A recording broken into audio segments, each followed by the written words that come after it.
सावगारियाव नुनाय बे हौवासा गथ'आ गोमानानै दं। बे हौवासानि मुङा बेथुराज ब्रह्म।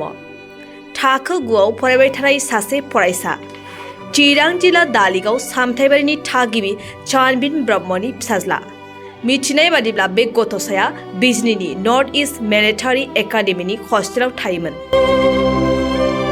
नाथाय दिनै फुंबिलिनि 4 बाजिसोआवनो बे उन्दै गथ'आ हस्टेलनिफ्राय बहाबा गोमानानै दं।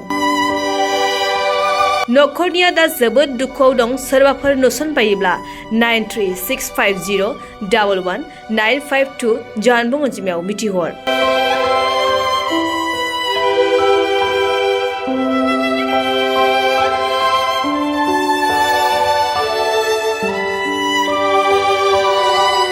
सावगारियाव नुनाय बे हौवासा गथ'आ गोमानानै दं।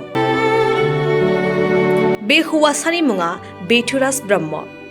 थाखो 9आव फरायबाय थानाय सासे फरायसा। चिरां जिल्ला दालिगाव सामथाइबारिनि थागिबि चानबिन ब्रह्मनि फिसाज्ला। मिथिनाय बादिब्ला बे गथ'साया बिजनीनि नर्थ इस्ट मिलिटारि एकाडेमिनि हस्टेलाव थायोमोन। नाथाय दिनै फुंबिलिनि 4 बाजिसोआवनो बे उन्दै गथ'आ हस्टेलनिफ्राय बहाबा गोमानानै दं।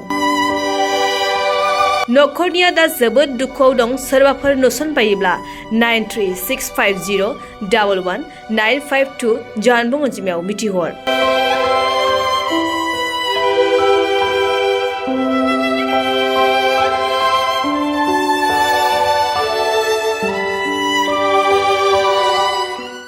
मोनसे फोसावथाय।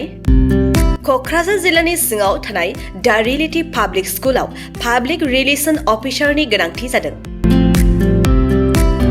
गोसो गुदुं बिजाथिफोरा थाबैनो जगाजग खालामनो हागोन। पाब्लिक रिलेशन अफिसारनि थाखाय बिजाथिया इंराजि आयदायाव MA खालामनाय जानांगोन, नङाब्ला मास कमिउनिकेशन एन्ड जार्नालिज्म आयदायाव MA खालामनाय जानांगोन। बेनि थाखाय जेबो एक्सपिरियेन्सनि गोनांथि गैया।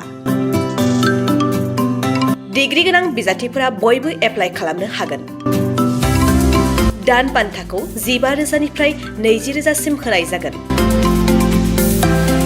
गोसो गुदुं बिजाथिफोरा रियेलिटी पाब्लिक स्कुल @gmail.com आव मेसेज हरनो हागोन, नङाब्ला 9435293000 जानबुं अनजिमायाव जगाजग खालामहरनो हागोन।